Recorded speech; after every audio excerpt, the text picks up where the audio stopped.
Subscribe करें और bell दबाएं ताकि कोई खबर रह न जाए।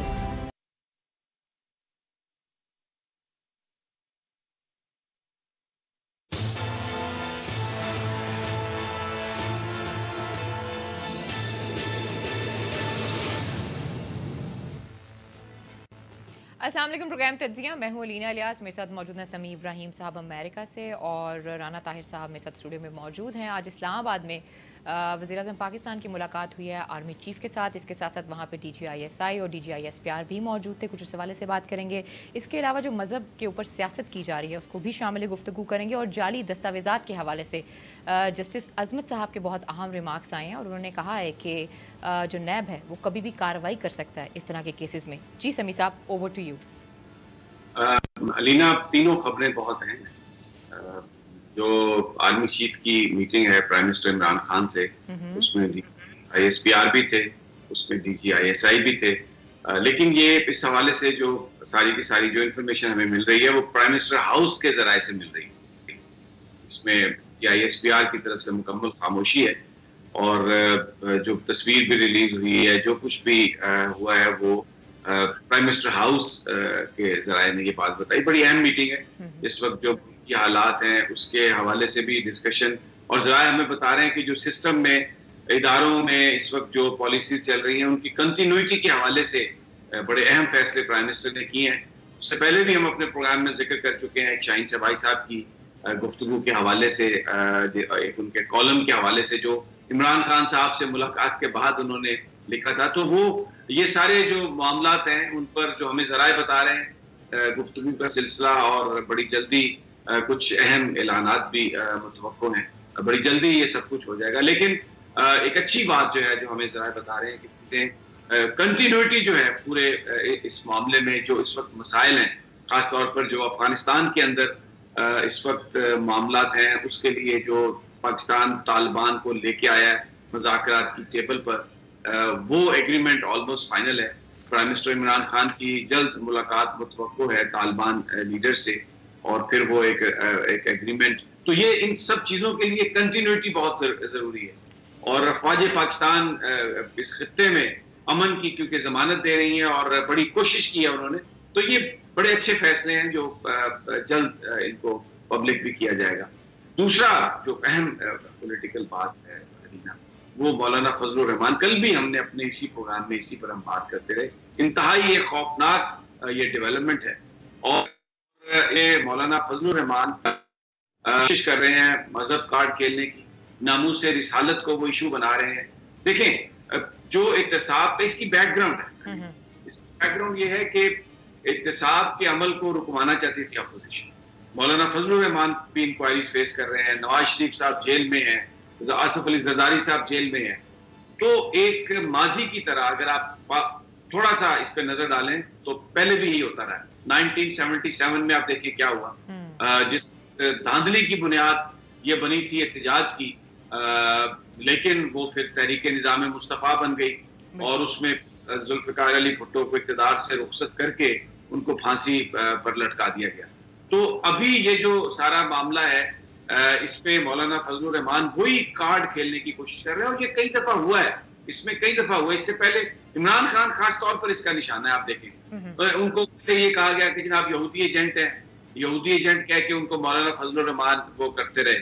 फिर आप देखें जब ऑल पार्टीज कॉन्फ्रेंस हुई तो उसमें इन्होंने वो जो नामूस से सहाबा का मामला उठाने की मामला की, और इनकी बड़ी कोशिश की, जिस पर उस वक्त बिलावल भुट्टो ने इनको कहा कि नहीं, आप मजहब को बुनियाद ना बनाएं, और इसकी बड़ी अप्रिसिएशन हुई थी बिलावल भुट्टो की। लेकिन अभी देखिए, अभी नामूस से रिसालत का मामला उठाया है मौलाना फजलुर रहमान ने, और ये एक ऐसा मामला है जिसमें हर मुसलमान कट पड़ने के लिए तैयार हो सकता है। हमारे लिए ये मामला बहुत सेंसिटिव और बहुत अहम है, लेकिन मौलाना फजलुर रहमान, इसको कोई इशू नहीं है नामूस से रिसालत का।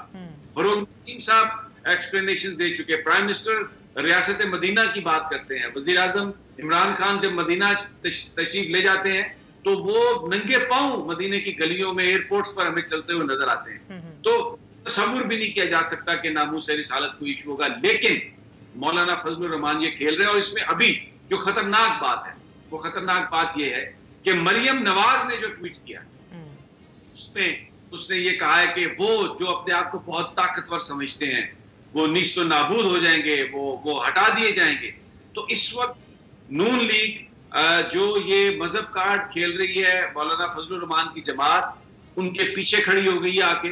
और अब देखना यह है कि पीपल्स पार्टी इस मामले पे क्या करती है, क्योंकि इससे पहले तो बिलावल भुट्टो ने इसको कंडम किया था। अच्छा, इसका इम्पैक्ट बड़ा खतरनाक है अलीना, ये इंतहा पसंदी की तरफ ले जाएगा। आप देखिए फजलुर रहमान ने जो फैजाबाद धरना हुआ था उसको भी सपोर्ट किया था। मौलाना फजलुर रहमान माजी में हर मौके पर जहां जहां पर भी इस हुकूमत के खिलाफ मजहबी कार्ड इस्तेमाल किया जा सकता है वो उसको इस्तेमाल कर रहे हैं। और अब राना साहब इस पे बेहतर कमेंट कर सकते हैं। अगस्त उन्होंने कहा क्या है, एक देखे ना नई बात आई है कि ये हुकूमत अगस्त तक मुस्ताफी हो जाए वगरना हम इस्लामाबाद का घिराव करेंगे। और वो बात कौन सी है, नामूस से रिसालत। इससे पहले क्या था, महंगाई है जी, बेरोजगारी है जी, हम हुकूमत को हटाना नहीं चाहते, हम हुकूमत के लिए तो एक एहतजाज अवाम की आवाज लेके आ रहे हैं। लेकिन अपनी पार्टी को, नून लीग को ये देखना पड़ेगा कि जब इमरान खान ने धरना दिया तो उस वक्त इन्होंने कहा कि ये कोई लेजिटिमेट हक नहीं है इमरान खान का कि वो इलेक्टेड गवर्नमेंट को हटाए। अब वो सारे दानिश्वर, अब वो सारे इंटेलेक्चुअल, अब वो सारे जर्नलिस्ट, अब वो सारे पॉलिटिकल पंडित, अब वो सारे सियासी रहनुमा जो वो कहते थे कि जी इमरान खान का धरना जमहूरियत को डीरेल कर देगा और इसके पीछे कोई है।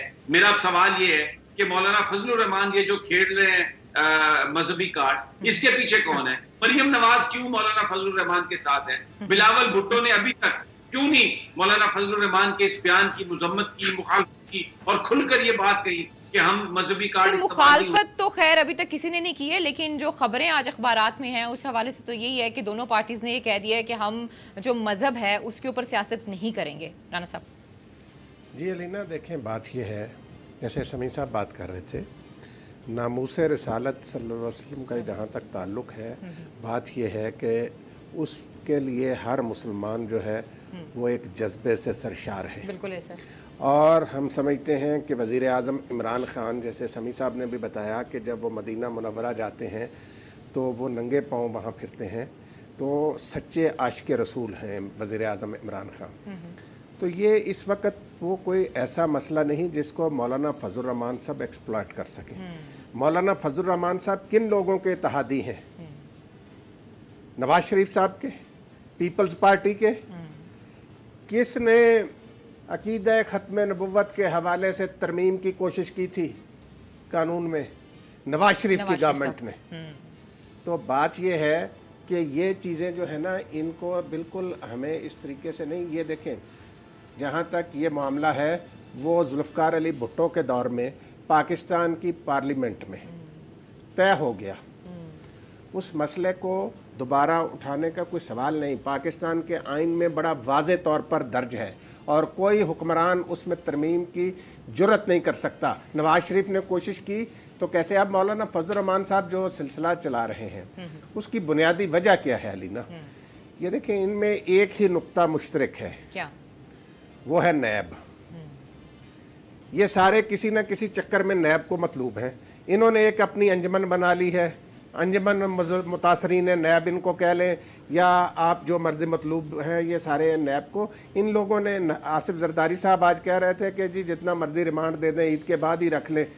तो ये लोग एंजॉय करते हैं। मेरा आपसे एक सवाल है, अभी आपने राना साहब को तो सुन लिया है, आपको लगता है कि ये अगर इस तरह की कोई तहरीक चलाई जाती है मजहबी कार्ड के ऊपर तो वो सक्सेसफुल हो पाएगी? आप इसको किस तरीके से देखते हैं सारे इशू को? देखिए, पाकिस्तान के लोग बड़े सियाने हैं। इस वक्त जो सड़कों पर, जो गलियों में जो बात हो रही है वो सबको पता है कि एक कोशिश की जा रही है इस हुकूमत को डीरेल करने की, इमरान खान साहब को हटाने की। और उसकी वजह क्या है कि ये करप्ट टोला जो पिछले कई सालों से, कई दहाइयों से पाकिस्तान को लूट रहा है, ये इमरान खान को हटाना चाहता है। इमरान खान की सूरत में पाकिस्तान को एक ऐसा पॉपुलर ऑनेस्ट आदमी मिला है जो किसी तरह का भी कंप्रोमाइज करने के लिए तैयार नहीं है करप्ट लोगों से। और उसका आपने अमली मुजाहरा देखा वॉशिंगटन डीसी में, किस तरह लोग दीवानावार आए हैं, इमरान खान के पीछे जलसे में आए हैं। और डोनाल्ड ट्रंप भी ये कहने पे मजबूर हो गए कि इमरान खान एक पॉपुलर लीडर है। और वो भी, उन्होंने भी इस बात को एक्नॉलेज किया कि जनाब ये जो करप्शन के खिलाफ आप काम कर रहे हैं, हम आपको इसमें हम आपको आपकी मदद देंगे। यानी जो बयानिया अपोजिशन ने बनाने की कोशिश की ये नाकाम हुआ बयानिया, सिलेक्टेड सिलेक्टेड सिलेक्टेड वो कहते रहे, और डोनाल्ड ट्रंप ने ये कहा कि ये पॉपुलर लीडर है। अब मैं सुन रहा था अपोजिशन वालों को, वो कह रहे थे कि डोनाल्ड ट्रंप कौन होता है ये कहने वाला कि वो पॉपुलर लीडर है। भाई आप तो अमेरिका में केस लेके जा रहे हैं लॉबियस्ट के पास, और आप कह रहे हैं कि जनाब इनकी इमदाद को बंद कर दें बिहाइंड द सीन। आपके जो वहां पर यहाँ पर जो नुमाइंदे बैठे हुए हैं, उनके जो कॉलम आ रहे हैं, उनकी जो गुफ्तगू आ रही है, वो क्या है? ये पाकिस्तान की फौज को इमदाद बंद कर दें, पाकिस्तान को इमदाद बंद कर दें, ये दोगली गेम खेल रही है। लेकिन इमरान खान की सूरत में, जनरल कमर जावेद बाजवा की सूरत में, डोनाल्ड ट्रंप ने, अमेरिकन ने ये समझा है कि पाकिस्तान की लीडरशिप एक क्रेडिबल लीडरशिप है। अवाम की जो आपने बात की है अलीना, अवाम इस बात पर कोई कान नहीं धरेंगे। तहरीक अगर ये चलना होती, आप देखें कि ये जो यौम स्याह पर इनके जलसे हुए हैं, उसमें लोगों की बड़ी कम तादाद थी जो एंटीसिपेटेड थी। जिस तरह ये कहा जा रहा था कि पता नहीं लाखों लोग निकल आएंगे जलसों में, 10-10, 15-15 हजार जलसे, और ये सारी जमातें इकट्ठी थी, तो इनके वर्कर्स मुख्तलिफ जगहों से आए, आवाम की पार्टिसिपेशन नहीं थी, जिसे आप पब्लिक पार्टिसिपेशन। समी साहब, अगर आप सोशल मीडिया पे देखें और कुछ और भी टीवी चैनल्स पर देखें, तो वहाँ पर तो ये दिखाया गया कि पेशावर में जो जलसा था, और ख़ासतौर पे मौलाना साहब के हवाले से कि बहुत सक्सेसफुल था, और वहाँ पे लोगों की एक बड़ी तादाद जो है वो मौजूद थी। और दूसरा सवाल मैं आपसे ये करना चाहूँगी, ये जो मुदस्सरा रिफॉर्म हो रहे हैं, ये वो रीज़न तो नहीं है इसके पीछे जो मौलाना साहब इतने परेशान हैं? देखिए, मौलाना जो मदरसा रिफॉर्म्स हैं उनके भी खिलाफ है। उनका जो मिलियन मार्च है एक्चुअली वो नेशनल एक्शन प्लान के खिलाफ है। क्योंकि नेशनल एक्शन प्लान में ये बात थी कि हुकूमत मदारिस के जो निज़ाम तालीम है, जो निज़ाम के निसाब है वहां पर, उसमें वो तब्दीलियां करेंगी और उस हवाले से उस पर थोड़ा सा कंट्रोल बेहतर बनाएंगी। तो मौलाना उसको उसके खिलाफ है, लेकिन वो पीपल्स पार्टी और नून लीग का हिस्सा है जो हुकूमत को ये बताती है, उन पर एहतजाज करती है कि जी आप नेशनल एक्शन प्लान पर अमल नहीं करते। यानी ये एक तरह की दोगली ये सारी की सारी पॉलिसी है। देखिए, ये जो आपका पहला सवाल क्या था? मैं थोड़ा सा डिट्रैक्ट हो गया। पहले मैं आपसे ये कह रही थी कि बहुत से, अगर आप जमात इस्लामी के पेजेस पे देखें तो उनका यही मानना है कि पेशावर में जो पिछले दिनों जलसा हुआ है वो एक बहुत बड़ा जलसा था, और उन्होंने उस हवाले से वीडियोस भी लगाई हैं, इसके ऊपर शोज भी हुए हैं। उनका ये कहना है, मैं आपको पॉइंट दे दूं, उनका ये कहना है कि वो लोगों को इस बुनियाद पर जमा कर सकते हैं। देखिए, ये बात आपकी इस वक्त जो अपोजिशन जो पैटर्न फॉलो कर रही है ना, थोड़ा सा पीछे चले जाएं। जब इमरान खान साहब ने एहतजाज किया था तो ताहिर कादरी साहब की जमात उनके साथ थी, और ताहिर कादरी साहब की जमात के पास, क्योंकि उनके मदारिस हैं हर जगह पर, तो एक बड़ी फोर्स थी, उनके लॉयलिस्ट थे, उनको उन्होंने बुलाया। तो अब पीपल्स पार्टी और नून लीग ये समझ रही है कि मौलाना फजलुर रहमान जो है वो पैरेलल है ताहिर कादरी साहब का, उनके पास मदारिस हैं, उनके पास यूथ है, उनके पास बहुत सारे नौजवान क़यादत मौजूद है, और वो कम अज कम 10-15 हजार आदमी मुस्तकिलन यहाँ पर इस्लामाबाद में आकर बिठा सकते हैं, और फिर उनको पॉलिटिकल सपोर्ट के लिए वो जो फेसेस हैं वो भी वहां पर आ सकते हैं। तो उसी पैटर्न पर ये आके धरना देने की बात कर रहे हैं, और ये कह रहे हैं कि हम इस्लामाबाद में लॉन्ग मार्च कर रहे हैं, इस्लामाबाद को हम ब्लॉक कर रहे हैं। तो जो मैंने पहले कहा, फिर बड़ा सवाल ये होगा कि इमरान खान का जो धरना था, इमरान खान का जो जलसा था, उसको तो ये कहा गया कि ये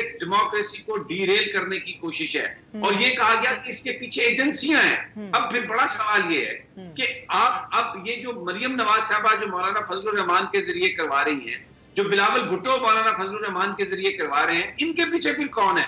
इनसे ये सवाल करें। क्योंकि साहब, क्या मौलाना साहब बिलावल भुट्टो जरदारी और मरियम नवाज के कहने पे चलते हैं?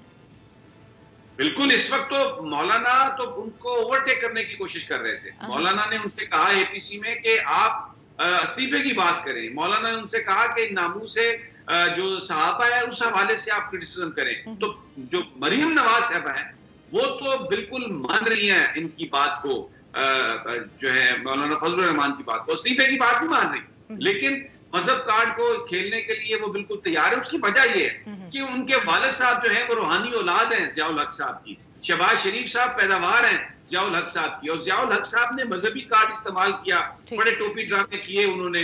उस वक्त कभी साइकिल पे आ गए, कभी कहा कि दफातर में नमाज को मैं पाबंद बना रहा हूँ, और वो एक रियासत बनाना चाह रहे थे, क्योंकि उस वक्त तो तहरीक बना दी गई थी भुट्टो साहब के खिलाफ, वो निजाम मुस्तफा की तहरीक थी। तो वही पुरानी शराब नई बोतल में डालकर बेचने की कोशिश कर रहे हैं। एब्सोल्युटली लोगों के जज्बात से खेलने की कोशिश कर रहे हैं, क्योंकि इस वक्त जो एहतसाब का कड़ा अमल शुरू है, इस वक्त अदालतें, अभी आपने क्या कहा, जस्टिस अजमत सईद शेख साहब का क्या कहना था कि जाली दस्तावेजात जिसने भी पेश किए हैं, नैब किसी भी वक्त उसके खिलाफ जा सकता है, कानूनी कार्रवाई कर सकता है। तो क्या क्या मरियम नवाज साहब ने कैलबरी पॉइंट, अब हर तरफ से उन्हें रिलीफ नहीं मिल रहा। वो चाहते हैं कि उनके वालिद साहब भले सजा याफ्ता है, उनको जेल से निकाल के लंदन की जो बेहतरीन फजाएं हैं वहां पर पहुंचा दिया जाए, एहतसाब के अमल को खत्म कर दिया जाए। जूं जूं इनकी वो जिसे पंजाबी में कहते हैं ना टिबरी टाइट हो रही है, जूं जूं इनको कसा जा रहा है। अब एसी लेने की बात हो रही है, टेलीविजन लेने की बात हो रही है, जेल का लिबास पहनवाने की बात हो रही है। तो उसी तरह से अब आप देखें, आज मैंने शहबाज शरीफ साहब को सुना, आज मैंने शहबाज शरीफ साहब को सुना, वो कहते हैं कि बेसिकली अभी भी वक्त है, आप हमारे साथ बैठ जाएं। ना शाहिद खान अब्बासी साहब को आपके प्रोडक्शन ऑर्डर चाहिए, ना राना सनाउल्लाह साहब को आके प्रोडक्शन ऑर्डर चाहिए। अब जमहूरियत की बेहतरी इसी में है कि आप चीजों को बेहतर तरीके से आगे लेकर चले। राना साहब देखिए अलीना, बात यह है, पहली बात तो ये कि ये मौलाना फजल रहमान, शहबाज शरीफ और मरियम नवाज और जरदारी की जो तहरीक नाम नेहाद है, इसका मवाजना आप 77 की तहरीक से नहीं कर सकते। ठीक, 77 की जो तहरीक थी उसमें जितने लोग भी थे उन पर किसी पर नैब का करप्शन का केस नहीं था जो उस तहरीक में, इसलिए अवाम उनके पीछे चल पड़े थे। इनके पीछे अवाम क्यों चले? अवाम को नजर नहीं आ रहा कि ये मुल्क को लूट के खा गए।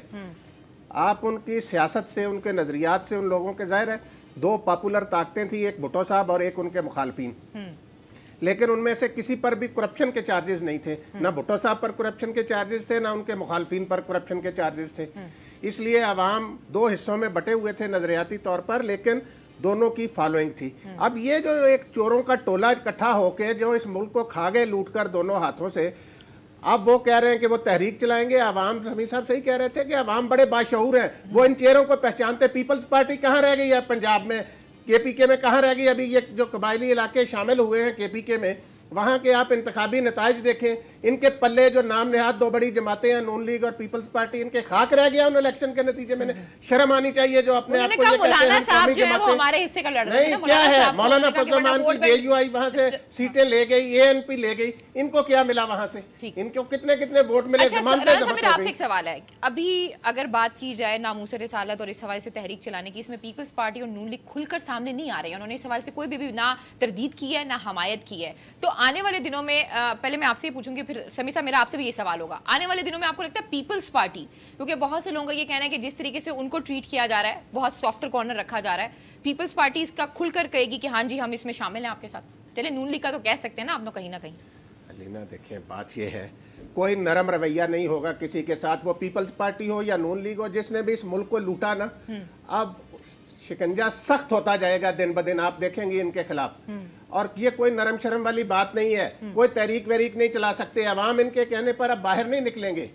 आप देखेंगे कि ये इसी तरह ना माजी का किस्सा बन जाएंगे। तो वो जो पेशावर में लोग बाहर निकले हुए थे, पेशावर में आपके नुमाइंदे ने, सोशल मीडिया की आप बात कर रही थी, आपके अपने रिपोर्टर ने क्या रिपोर्ट दी थी कि 4-5 हजार से ज्यादा बंदा नहीं, मुंह इनके लटके हुए थे जितने लीडर स्टेज पर बैठे थे वहां सामीन की तादाद को देखकर। क्या उसमें कितने लोग थे? बात यह है ना, धरना देना, कह देना बड़ा आसान होता है।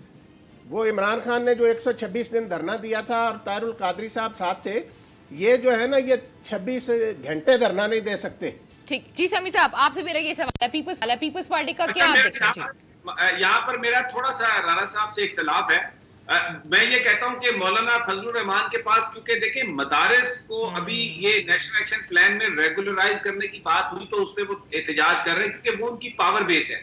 मौलाना फजलुर रहमान के पास इतनी कैपेसिटी जरूर है कि अगर वो अपने को 5-10 हजार बच्चों को मदारस से, अपने साथियों को, सपोर्टर्स को यहाँ पर लाकर बिठाने की कोशिश करें, कैंप्स लगा ले जिस तरह ताहिरुल कादरी साहब ने लगाए थे, तो शायद वो ये करने की पोजीशन में होंगे। क्योंकि देखिए, मैं ये इसलिए कह रहा हूँ कि ये इस पे गवर्नमेंट को एक सख्त पॉइंट लेना चाहिए, एक सख्त इस पे स्टांस लेना चाहिए। शिबली फराज साहब को नहीं भेजना चाहिए था मौलाना फजलुर रहमान के पास, भले ये मूव बलूचिस्तान अवामी पार्टी की थी, भले जाम कमाल उन्हें लेके गए थे। जहांगीर तरीन साहब का काम था कि वो उनको रोकते, और बिल्कुल इमरान खान साहब, जहांगीर तरीन साहब ने आज कहा है कि उनको हरगिज नहीं जाना चाहिए था, लेकिन फवाद चौधरी साहब ने कहा है कि ऐसा नहीं हो सकता कि शिबली फराज साहब जो है वो आला क़यादत के पूछे बगैर जो है वो मौलाना साहब को मिलने चले गए हों। This is what he said. नहीं, फवाद चौधरी साहब तो जो भी कह रहे हैं ना, हमें हमारे अपने जराए से ये पता है इस बात का कि जाने से पहले जो शिबली फराज साहब की कम्युनिकेशन है, जो गुफ्तगू है, वो जहांगीर तरीन साहब से हुई है और उसके बाद इमरान खान साहब ने इसकी सरजनिश की है और उन्होंने इमरान खान साहब को कुछ पता नहीं था। ये अगर कोई कहता है कि इमरान खान साहब को इस बात का पता था तो ये कतई तौर पर गलत है।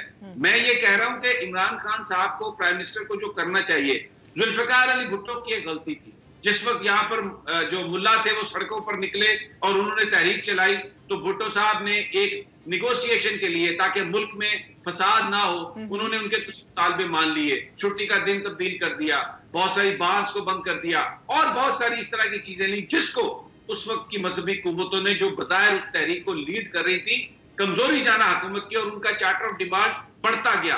अभी ये जो मौलाना फजलुर रहमान और ये जो सारी बातें जो आज शहबाज शरीफ साहब ने भी की है ना, क्या उन्होंने कही ये बात कि जी हमारे साथ बैठ जाए, एक ही बात है कि हमारे साथ बैठे और गिव एंड टेक कर लें। यानी जिस तरह चार्टर ऑफ डेमोक्रेसी है पीपल्स पार्टी और नून लीग का कि तू भी खा, बस सब मिलकर खाते जाएं, वो इमरान खान साहब को उसमें शरीक करना चाहते हैं। इमरान खान साहब की जमात में कुछ लोग ऐसे हैं जो ये कह रहे हैं कि सबको साथ लेके चलना चाहिए। जिन्होंने शिबली फराज को भेजा मौलाना फजलुर रहमान के पास, इमरान खान ने सरजनिश की है, लेकिन इससे भी सख्त उनको स्टांस लेना पड़ेगा, बिल्कुल कतई तौर पर। सर अब देखिए, अभी आपने एक बात की है, अभी जहांगीर आपके जरा ये कहते हैं कि उनकी लास्ट मुलाकात जो है जहांगीर तरीन साहब से हुई है, लेकिन जहांगीर तरीन साहब जब आज आए उनसे जब सवाल हुआ है तो उन्होंने ये कहा है कि जी ऐसा नहीं होना चाहिए था, ये दो मुख्तलिफ चीजें हैं। और फिर इनवारुल हक काकड़ साहब की तरफ से भी आ रहा है कि जी हम लेकर गए, ये कुछ इस तरह की चीजें भी आ रही हैं सामने।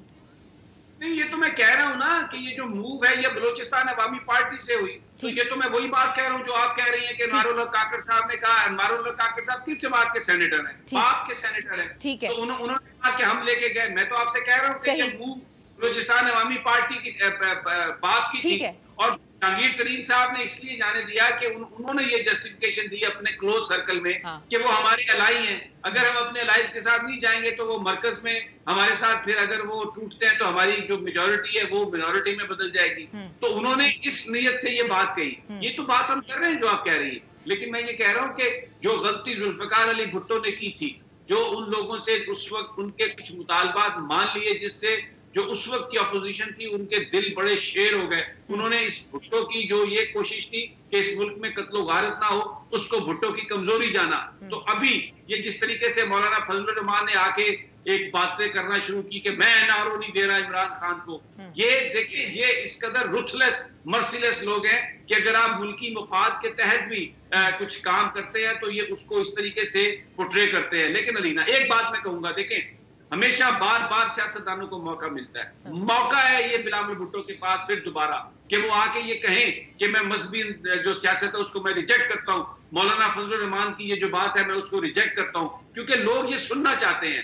वो भुट्टो के नवासा है, उन्होंने एक बहुत अच्छी बात कही थी, इमरान खान के हवाले से ट्वीट करके ये कहा था कि मैं अनकंडीशनली अपने प्राइम मिनिस्टर को सपोर्ट करता हूं अमेरिका में। तो इसी तरह इस बात पर भी उनको ये करनी चाहिए बात, अगर उन्होंने अपना पॉलिटिकल फ्यूचर इस मुल्क में बनाना है तो he needs to do that. Pakistan के लोगों को आपको ये बात बतानी होगी, क्योंकि ये जो चीज है, ये जो मजहब कार्ड है, ये इंतहा पसंदी का फरोग उससे होगा। उससे वो तंजीमें जिनको बड़ी मुश्किल से आपने दबाया है, जो सेक्टेरियन वायलेंस करती हैं, जो कत्लो गारत करती हैं, ये आप इस को धकेल के फिर दोबारा उसी तरफ ले जा रहे हैं, इंतहा पसंदी की तरफ ले जा रहे हैं। मुस्लिम लीग मौलाना फजलुर रहमान के साथ मिलकर इस मुल्क को इंतहा पसंदी की तरफ ले जा रही है। Peoples party needs to act as an liberal political party. उनकी पार्टी के अंदर बड़े लिबरल लोग हैं, उनका काम है कि वो समझाएं बिलावल भुट्टो को। आसफ जरदारी अगर जेल में है, समी साहब आप कह रहे हैं समझाएंगे ना, साहब से मेरा एक सवाल होगा, हमने अपने इसी प्रोग्राम में ये बात की थी जब एपीसी हुई थी, उसका एलामिया जारी हुआ था, तो बिलावल भुट्टो जरदारी वो शख्सियत थे जिन्होंने कहा था कि मजहबी हवाले से हमें कुछ नहीं करना, और इसके ऊपर मौलाना साहब की, और जो हमने प्रोग्राम में भी डिस्कस किया था कि मौलाना साहब की और बिलावल साहब की इसके ऊपर काफ़ी तकरार भी हुई थी। तो मेरा नहीं ख्याल कि वो, देखिए अलीना, बात ये है कि बुनियादी जो बात है ना, इस वक्त जो सूरत हाल है, मसला ये मौलाना फजलुर रहमान साहब जो हैं, उनको जो समी साहब ने बात की कि मौलाना फजलुर रहमान साहब के पास जो मदारस की क़ुव्वत है उसको ये दो सियासी जमातें इस्तेमाल करना चाहती हैं। ना मौलाना फजलुर रहमान साहब का कोई ऐसा एजेंडा है, ना इन जमातों का।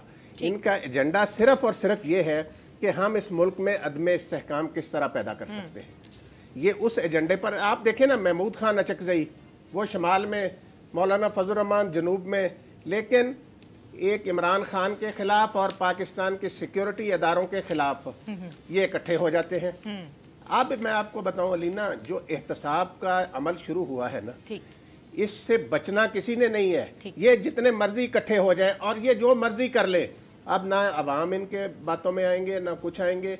ये सारी चीजें मौलाना फजल रहमान की सारी, अब मुझे बताएं, मेरी बात सुनिए ना, मदारस जो है वहाँ हमारे बच्चे पढ़ते हैं, इस कौम के बच्चे पढ़ते हैं, ठीक है। वहाँ पे अगर ये कहा जाता है कि उन बच्चों को साथ साइंसी तालीम भी दी जाए, तो इसमें कौन सी हद वाली बात है? ये तो अच्छी बात है। वज़ीर आज़म नहीं थे तब भी वो ये कहते थे कि मदारस के जो बच्चे हैं उन्हें सिस्टम में लाने की जरूरत है। बिल्कुल ठीक है। मदारस की इस्लाह का या इस्लाहात का जो मकसद है वो कोई खुदा न खास्ता मदारस के खिलाफ नहीं है, वो तो उनकी बेहतरी के लिए है। ठीक है नाज़रीन, प्रोग्राम में वक्त एक छोटी सी ब्रेक का, जब आएंगे तो जो अगले टॉपिक्स हैं उनको भी शामिल गुफ्तगू करेंगे। Stay with us.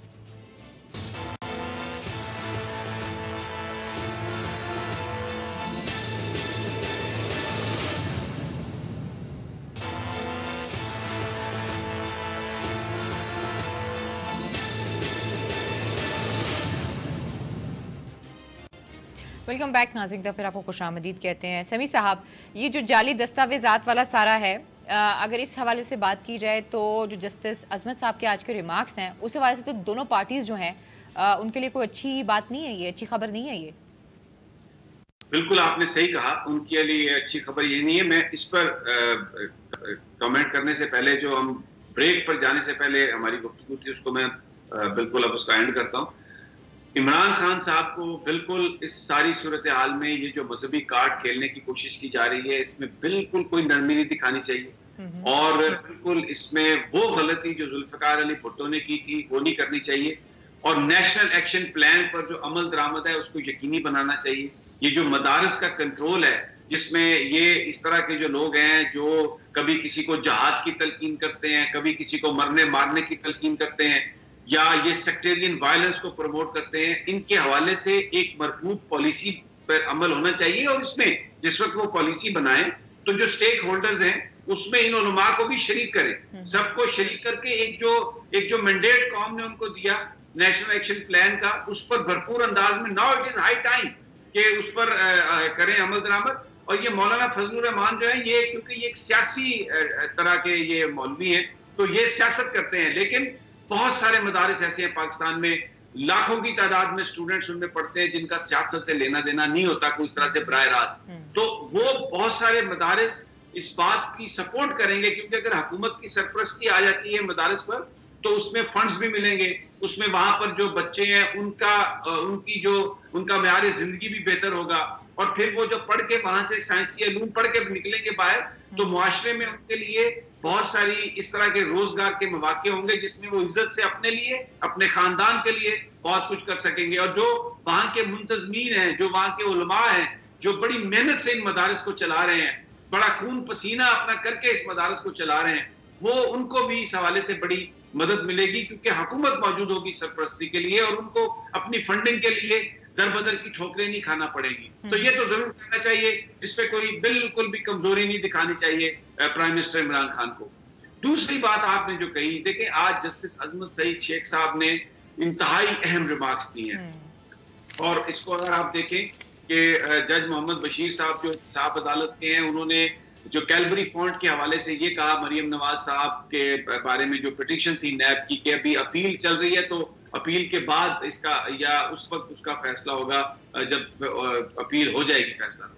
आज जस्टिस अजमत सईद शेख ने क्या कहा है, जो मैंने पढ़ा है, कि नैब किसी भी वक्त, यानी नैब किसी भी वक्त अगर कोई जाली दस्तावेजात पेश की गई हैं तो वो उसके खिलाफ जा सकता है। तो अब एक बड़ा जवाज आज जस्टिस अजमत सईद शेख के रिमार्क्स ने लीगली, जो मैं समझा हूं एज ए लेमैन, एक पर प्रोवाइड किया है कि नैब को अपील भी उस पर करना चाहिए और ये एक उसकी गुंजाइश मौजूद है। और दूसरा देखें नैब हुकाम क्या बता रहे हैं, जराए क्या बता रहे हैं कि ये जो जाली दस्तावेजात हैं ये सिर्फ मरियम नवाज ने कैलबरी फॉन्ट बना के वो ट्रस्ट डीड पेश नहीं की, ये जनाब आसिफ अली जरदारी साहब ने भी बहुत सारी जाली दस्तावेजात अदालत में पेश किए हैं अपने बैंक अकाउंट्स के हवाले से, दूसरी चीजों के हवाले से। तो ये जो जालसाजी है, जाली कागजात बनाने वाला मामला है, इसमें बिल्कुल पीपल्स पार्टी भी हमें फंसती हुई नजर आ रही है इसमें नून लीग की जो क़यादत है वो भी फंसती नजर आ रही है। तो मुझे लगता है कि आने वाले दिनों में ये जो आज जो रिमार्क्स हैं अजमत सईद शेख साहब के, ये बहुत ही इसकी अहमियत है और ये बड़ा इसका इम्पैक्ट होगा पाकिस्तान के अंदर। ये जो इस वक्त पॉलिटिकल जो जंग चल रही है उस पर इसका बहुत बड़ा इम्पैक्ट होगा। अच्छा राना साहब, ये जो फेक ट्रस्ट डीड की बात है, इसके अंदर जो अभी नैब की दरख्वास्त मुस्तरद हुई थी वो दो बुनियादों पर हुई थी। एक तो केस था हाई कोर्ट पे, दूसरा टाइम का इशू था। तो इस पर देखिए बात यह है अलीना, आज जो जस्टिस अजमत सईद शेख साहब की सरबराही में बेंच केस था वो एक पुलिस एहलकार का था जाली दस्तावेजात के हवाले से। उस पुलिस एहलकार के वकील का मौक़िफ़ ये था कि नैब जो है वो जाली दस्तावेजात के मामले में कार्रवाई करने के इख्तियार नहीं रखता, जिस पर जस्टिस अजमत सईद शेख साहब ने कहा कि नैब के पास पूरा इख्तियार है कि वो जाली दस्तावेजात पर कार्रवाई कर सकता है। ये मेरी राय में ये जो मरियम नवाज साहिबा का है केस, उसमें जो जज बशीर साहब ने फैसला दिया, उन्होंने जो कहा वो इनके, क्योंकि ये केस एहतसाब अदालत में एक केस पहले जा चुका था और फर्द जुर्म में पहले ये शामिल किया गया था, जाली दस्तावेजात वाली बात बाद में निकाली गई, तो वो मरियम साहिबा की दरख्वास्त पर निकाली गई थी। उसके बाद अब वो जज साहब ने ये कहा कि ये हाई कोर्ट में चूंकि अपील पेंडिंग है इसलिए उसका फैसला हो जाए, तो फिर इस पर। लेकिन जिन लोगों ने ये दरखास्त भेजी थी नैब कोर्ट में, नैब के मौजूदा चेयरमैन जो हैं जस्टिस जावेद इकबाल, वो सुप्रीम कोर्ट ऑफ पाकिस्तान के कायम मुकाम चीफ जस्टिस सीनियर तरीन जज रह चुके हैं, वो भी ज़ाहिर है कानून को समझते हैं, तो उन्होंने इन सारी चीज़ों को देखकर भेजी होगी अदालत में कि क्या ये इस वक्त दायर की जा सकती है। और दूसरी तरफ भी जज साहब हैं बशीर साहब, तो उन्होंने पता जो देखकर उन्होंने भी कुछ ना कुछ देखकर ही फैसला किया होगा। लेकिन बहरहाल आज के रिमार्क्स के बाद एक चीज वाजे हो गई अलीना कि ये जालसाज जो हैं इनके खिलाफ नैब को कार्रवाई का मुकम्मल इख्तियार है। और ये जैसे समी साहब ने बताया कि जरदारी साहब भी जाली डॉक्यूमेंट्स, मरियम नवाज भी जाली डॉक्यूमेंट, हर तरफ यही सहारे लिए जा रहे हैं, जालसाजी की जा रही है। इन्होंने इस कौम के साथ पिछले 35-30 सालों में अलीना जालसाजी, धोखाधड़ी, फरेब, लूट मार के अलावा किया क्या है। अब उसका इनको, और ये जो चीज़ें हैं ना ये अब इनके गले पड़ रही हैं, ये उससे बच नहीं सकते। और दूसरी बात देखें, अदालतें जो हैं, चीफ जस्टिस पाकिस्तान ने आज वो उम्र कैद के हवाले से भी मसला हल करने के लिए लार्जर बेंच बना दिया है। बिल्कुल। और उसका भी उन्होंने कहा हम फैसला कर देंगे कि उम्र कैद क्या होती है। वो कहते हैं उम्र कैद जी 14 साल, 25 साल, 5 साल बाद मुजरम बाहर आ जाता है। तो ये चीज़ें जो है ना अदालतें अब तय करने जा रही हैं। ये सारे मामलात जो है ना अब ऐसे नहीं होगा कि ये माजी को भूल जाएं कि माजी में क्या होता था। आज चीफ जस्टिस ने कहा कि जज का काम जो होता है ना वो फैसला करना होता है, इल्तवा देना नहीं अभी होता। भी उनके आ रहे थे जी, वो लाहौर में एक तकरीब से जो खिताब किया, और जिसमें उन्होंने कहा है कि जब आप इंसाफ करते हैं तो आपको सुकून मिलता है। समी साहब, ये एक आपको ये नजर आ रहा है कि जब आप इंसाफ करते हैं और आपको सुकून मिलता है, इसका ताल्लुक आपके कॉन्शियस से है। आप देखिए पाकिस्तान के चीफ जस्टिस आसिफ सईद खान खोसा क्या बात कर रहे हैं कि कानून के मुताबिक फैसले होंगे और वो इसलिए फैसले होंगे कि आपको सुकून भी मिलता है। जब पाकिस्तान की आला अदालतें, जब ये जज अपने ज़मीर की बुनियाद पर, अपने कॉन्शियस की बुनियाद पर फैसला दे रहे होंगे और दे रहे हैं, तो इससे आप यकीन करें, ये मैं इतना पुरुमीद हूं कि ये हालात बहुत जल्द तब्दील होंगे। और ये एक आखिरी, जैसे आग बुझने से पहले वो एक शोला सा भड़कता है ना, ये इनकी ऑपोजिशन की कोशिश है कि जी बस किसी तरीके से ये, अब ये इनके पास आखिरी कार्ड था, मजहबी कार्ड, जिस पर हमने पूरी सैर हासिल गुफ्तगू की है कि ये मजहब का नाम इस्तेमाल करके, जिस तरह माजी में इन्होंने बार बार जब किसी पॉपुलर गवर्नमेंट को, पॉपुलर लीडर को ये नहीं पकड़ सके तो मजहब की आड़ में इन्होंने आके बर्बाद करने की कोशिश की है। वही कार्ड ये प्ले करने की कोशिश कर रहे हैं। देखिए इन्होंने कायदे आजम मोहम्मद अली जना को भी क्या कहा था, इन्होंने कहा था कि बरतानवी एजेंट है। और ये जो मौलाना फजलुर रहमान साहब की जो जमात है, अभी जमीयत उलमा इस्लाम है, पहले ये जमीयत उलमा हिंद होती थी, इन्होंने पाकिस्तान के क़याम की मुखालफत की थी। इन्होंने कायदे आजम को भी ये कहा था कि वो बरतानिया का एजेंट है। लेकिन क्या किया यहाँ के खित्ते के लोगों ने, लब्बैक कहा कायदे आजम की आवाज पर। अल्लामा इकबाल की जो थ्योरी थी, जो सर सैयद अहमद खान की 2 नेशन थ्योरी थी, लब्बैक कहा उस पर और पाकिस्तान मारिज़े वजूद में आया। और फिर बाद में हमने देखा है मुख्तलिफ, हर 8-10 साल के बाद हमें कोई ना कोई तहरीक नजर आती है जिसमें इन लोगों ने मजहब को इस्तेमाल किया है पॉपुलर लीडरशिप को खराब करने के लिए, और फिर डिक्टेटर्स ने मारा लिया है पाकिस्तान के अंदर सेक्टेरियन बुनियादों पर डिवाइड करने की, ताकि पॉपुलर लीडरशिप को खत्म किया जा सके। जुल्फिकार अली भुट्टो को खत्म करने के लिए, उसकी सियासी कुव्वत को खत्म करने के लिए जियाउल हक ने 2 काम किए थे।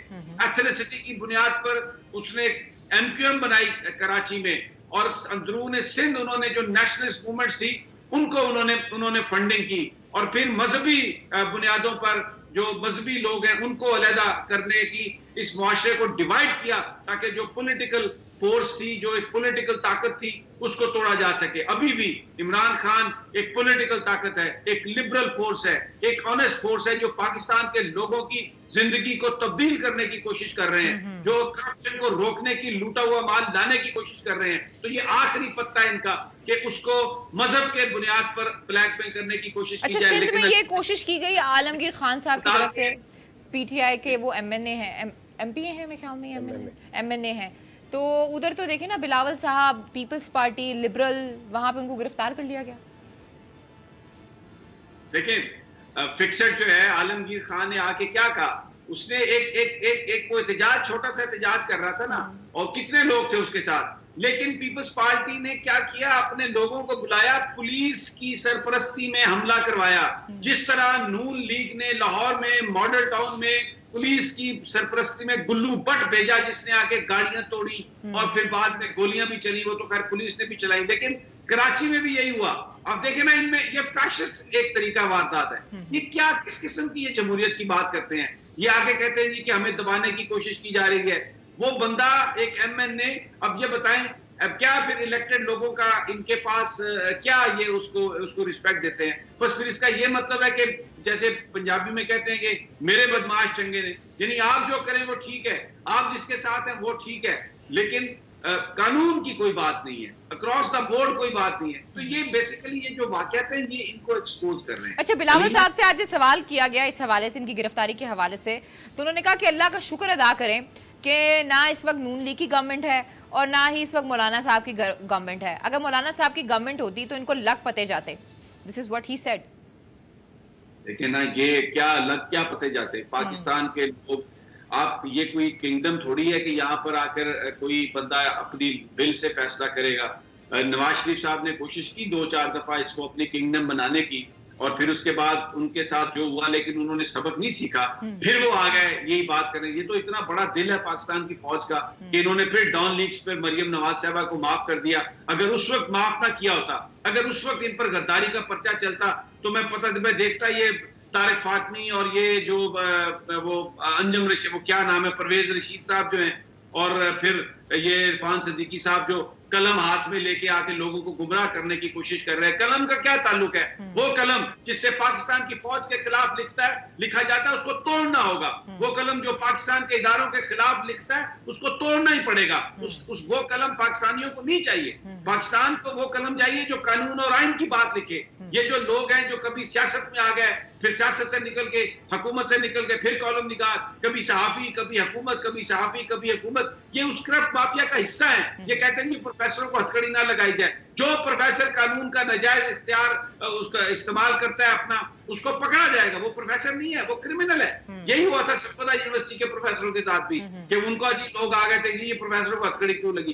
लगानी पड़ेगी लोगों को हथकड़ी जिन्होंने अपने ओहदों का, अपने प्रोफेशन का नाजायज इस्तेमाल किया। लीना बिल्कुल ठीक कह रहे हैं समी साहब, और इस हवाले से मैंने आज कुछ इन्फॉर्मेशन भी ली है। बड़ा एक डिस्कस किया जा रहा है जिसमें कहा जा रहा है कि जी वारंट्स जो थे वो नहीं थे, लेकिन ये जो किराएदारी के इस तरह के केसेस होते हैं, इसमें गिरफ्तारी के वारंट की जरूरत नहीं होती, और ये FATF की एक बाकायदा शिक है जिसको आपने दिखाना होता है और जिसको आपने फॉलो करना होता है। राना साहब मुख्तसर कमेंट कीजिएगा ताकि मैं प्रोग्राम को वाइंड अप करूँ। देखिए लीना, बात यह है कि जैसे अभी समी साहब ने बात की ना, कि जब एक बंदा एक सियासी जमात में शामिल हो जाता है, हुकूमती ओहदा कबूल कर लेता है। हमारे बड़े अच्छे दोस्त हैं इरफान सिद्दीकी साहब, जी, लेकिन इरफान सिद्दीकी साहब शहीद जियाउल हक फाउंडेशन के सेक्रेटरी रहे हैं। इरफान सिद्दीकी साहब OPF के डायरेक्टर एजुकेशन रहे हैं। इरफान सिद्दीकी साहब सदर रफीक तारड़ साहब के दौर में उनके प्रेस सेक्रेटरी रहे हैं। वो नवाज शरीफ की हुकूमत में मुशीर रहे हैं, शाहिद खाकान के वो मुशीर रहे हैं। तो जब ये सूरत हाल हो तो फिर बंदे को ये नहीं कहना चाहिए कि कालम निगार सहाफ़ी खयाल लोगों से नहीं। जब आप सरकारी ओहदा कबूल कर लेते हैं तो फिर आप कहें कि जी हम सियासत करते हैं।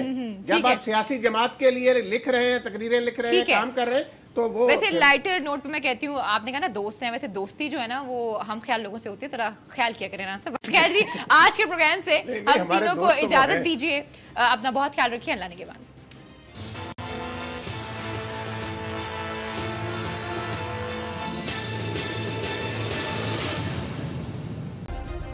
सब्सक्राइब करें और बेल दबाएं ताकि कोई खबर रह न जाए।